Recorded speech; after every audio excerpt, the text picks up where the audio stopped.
तो यहाँ से जो जल छोड़ेंगे वो इधर जाएगा, और गर्दन टेढ़ी रखेंगे तो इधर कैसे जाएगा? इधर गिरेगा, उधर करोगे तो उधर गिरेगा। तो ये टेढ़ी गर्दन वालों का ज्ञान अपने लिए होता ही नहीं है, इधर उधर वालों के लिए होता है। और हनुमान जी का ज्ञान, सिर में ज्ञान है और हृदय में भगवान है। जासु हृदय आगार बसई राम सरचाप धर। जहाँ सिर और उर एक हो जाएं, जहाँ शिक्षा और दीक्षा एक हो जाएं, जहाँ समझ और स्वभाव एक हो जाएं, तो जिंदगी धन्य हो जाती है। वही जीवन का सुंदर कांड है। तो ये स्वभाव कैसे सुधरे? पढ़ने लिखने के बाद भी नहीं सुधर रहा है। हनुमान जी बोले राम चरण पंकज उर्धरहु लंका अजन राज तुम करहु।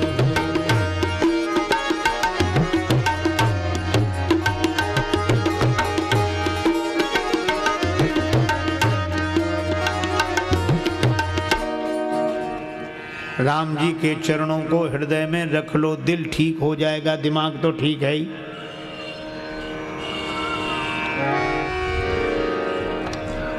रावण बोला कि आज तक ये हमें किसी ने नहीं समझाया, तुम ही एक मिले हो, सब हमारी प्रशंसा करते रहे, अगर ये कमी थी तो दूसरों ने क्यों नहीं बताई किसी ने? हनुमान जी बोले रावण दो तरह के फोटोग्राफर होते हैं, एक कैमरे वाले, है ना, हम लोग देख ही रहे फोटो, एक फोटो कैमरा खींचता है।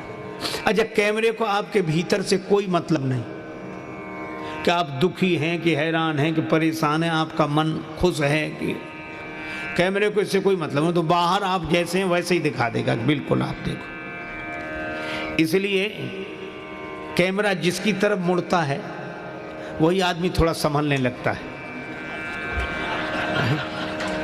ऐसे ऐसे होने लगा। और इस तरह होता है कि बगल वाले को पता भी ना लगे, वो सोचता है कि फोटो ना बिगड़ जाए, भले ही वो देखने को ना मिले पर बिगड़े तो नहीं। अच्छा, आसान भी है, बाहर से ही तो थोड़ा ठीक करना अपने को, भीतर जो भैंस बना रहे कोई दिक्कत नहीं। कैमरे को आपके भीतर की दुनिया से कोई लेना देना नहीं। इसीलिए आप देखो, जब विवाह शादी होती है, माता पिता अपनी बेटी को विदा कर रहे होते हैं, उनके हृदय का टुकड़ा विदा हो रहा है, बेचारों के आंखों में आंसू होते हैं, रोते हैं। उसी समय हमारे ये फोटो खींचने वाले भाई लोग कैमरा लगाते हैं और फिर कहते जरा इधर, और इतना ही नहीं कहते थोड़ा प्लीज थोड़ा मुस्कुराइए। वो बेचारे कहते कि तुम मुस्कुराने की कह रहे हो, बेटी विदा हो रही है, हमारा हृदय दुख से भरा है और तुम मुस्कुराने के लिए कहते हो। तो ये क्या कहते, हृदय को भरा नहीं तो दुख से, इसमें नहीं आएगा वो फोटो, आप तो ऊपर से मुस्कुराओ। तो कैमरे को आपके भीतर की स्थिति से कोई लेना देना नहीं, लेकिन एक दूसरे तरह का भी फोटो होता है। क्या गड़बड़ी हो, डॉक्टर को दिखाने गए कि हाँ छाती में दर्द है, ऐसे डॉक्टर बोला थोड़ा गड़बड़ी लगती है, एक काम करो एक्सरे कराओ, तो एक्सरे भी फोटो खींचता है। लेकिन एक्सरे को आपकी बाहरी दुनिया से कोई मतलब नहीं कि आप कैसा कपड़ा पहने हो, कैसे हो, गोरे हो, काले हो, लंबे हो, इससे कोई, वो तो भीतर जहां खराबी उसका फोटो दिखाता है। तो हनुमान जी ने कहा रावण, अभी तक तुम्हें जितने तुम्हारी प्रशंसा करने वाले मिले वो कैमरे के फोटोग्राफर हैं, वे तुम्हारी बाहरी शान और शौकत देखकर प्रशंसा करते रहे, और लेकिन मैं वैद्य हूँ, सदगुरु वैद्य, और जय जय जय हनुमान गोसाई, कृपा करो गुरुदेव की नाई। और शंकर जी के अवतार तो हैं ही, और शंकर जी रावण के गुरु और गुरु वैद्य। हनुमान जी ने कहा मैं डॉक्टर की हैसियत से कह रहा हूँ कि कैमरे के फोटो तुम अपने भवन में सजा के रखो, प्रशंसा करने वालों ने जो जो तुम्हें चित्र दिखाए हों, लेकिन तुम्हारे भीतर गड़बड़ी है। तो मैं वैद्य की हैसियत से कहता हूँ कि अंदर की रिपोर्ट बता रही है कि भीतर गड़बड़ी है। औषधि खाओ, कौन सी? राम चरण पंकज उर्धरहु, राम जी के चरणों को हृदय में रखो तो दिल भी ठीक हो जाएगा, दिमाग तो ठीक है ही। अच्छा, दिल दिमाग दोनों ठीक हो जाएं तो जिंदगी में तुम राजा हो गए, लंका अचल राज तुम करो।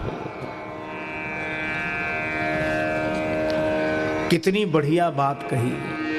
यद्यपि कही कपि अति हित बानी, बिहसा जगत विदित अभिमानी। हनुमान जी ने इतनी बढ़िया बात कही, हंसा। अब बंदर हमें समझाएंगे, हमको समझा रहे, हमको। कई लोग पता नहीं अपने हमको क्या समझते हैं। जैसी कहें हमसे, हम कितने मर गए हम करके। रावण बोला हमको,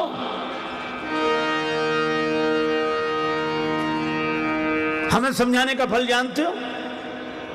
हनुमान जी ने कहा क्या है? रावण बोला मृत्यु निकट आई खल तो ही, लागे सी अधम सिखावन मोही। मुझे नहीं जानता, मृत्यु तेरे पास खड़ी है, मुझे समझाना है। काल की अधिष्ठात्री शक्ति मृत्यु को रावण ने हनुमान जी के बगल में खड़ा कर दिया। हनुमान जी डरे नहीं, मौत बगल में खड़ी।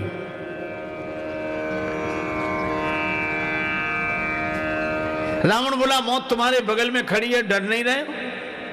हनुमान जी ने कहा कि हाँ रावण, मौत मेरे बगल में खड़ी जरूर है, लेकिन मैं इसलिए नहीं डर रहा हूं। क्यों? का मौत हमारे बगल में खड़ी जरूर है, लेकिन देख तुम्हें रही है। रावण बोला हमें देख रही है तो तुम्हारे बगल में क्यों खड़ी है? हनुमान जी बोले हमसे तो पूछने आई है कि रावण का अभी मामला साफ करना है कि बाद में? हम तो उसे रोके हुए हैं। अब तो रावण को कितना बुरा लगा, अनुमान लगाइए, ऐसे क्रोध में बोला बंदर को मार डालो। सुनत निशाचर मारन धाये, सुनत निशाचर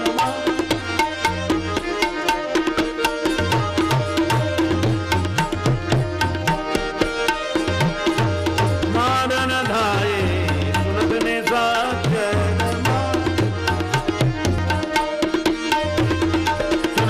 जनमानन, सुनत निशा जनमानन, सुनत निशा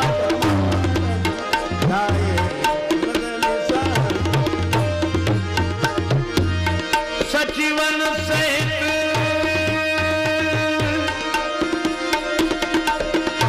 विभीषण आए,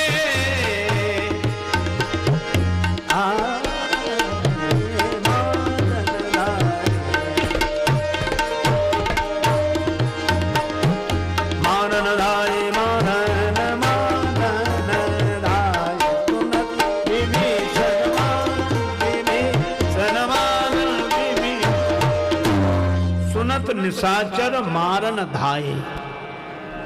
रावण ने कहा बंदर को मार डालो, राक्षस मारने के लिए दौड़े। हनुमान जी डरे नहीं।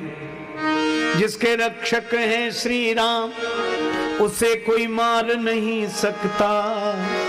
प्रभु जगन्नाथ का भक्त जगत से हार नहीं सकता।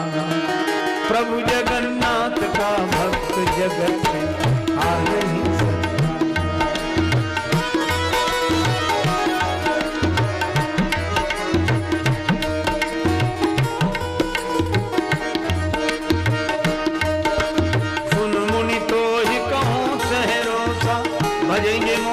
सकल भरोसा करूं सदा तिनके रखवारी, जिमि बालक राखई महतारी। प्रभु जगन्नाथ का भक्त जगत से हार नहीं सकता।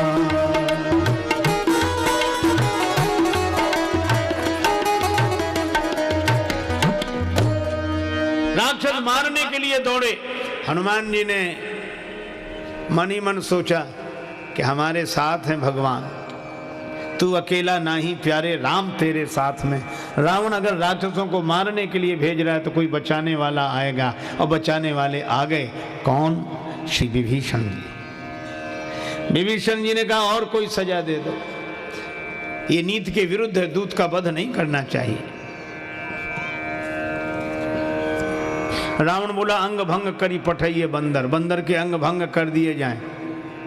हनुमान जी ने सोचा कि अंग भंग करने का आदेश रावण ने दिया है, लेकिन अंगों का नाम तो लिया नहीं, पता नहीं कौन से अंग भंग किए जाते हैं। और कहीं अंग भंग करते समय रावण को अपनी बहन शूर्पणखा की याद आ गई कि उसके नाक कान कटे थे, तो बंदर के भी नाक कान काटो। तो क्या हम नाक कटा कर जाएं? भगवान ने हमें यहाँ भेजा है, तो क्या राक्षसों के द्वारा नाक कटा कर जाएं? कितना सुंदर संकेत है सुंदर कांड का। हनुमान जी कहते हैं भगवान ने हमें भेजा है, तो क्या राक्षसों के द्वारा नाक कटा कर जाएं? आप भी यही सोचेंगे, हम लोगों को भी दुनिया में भगवान ने भेजा है।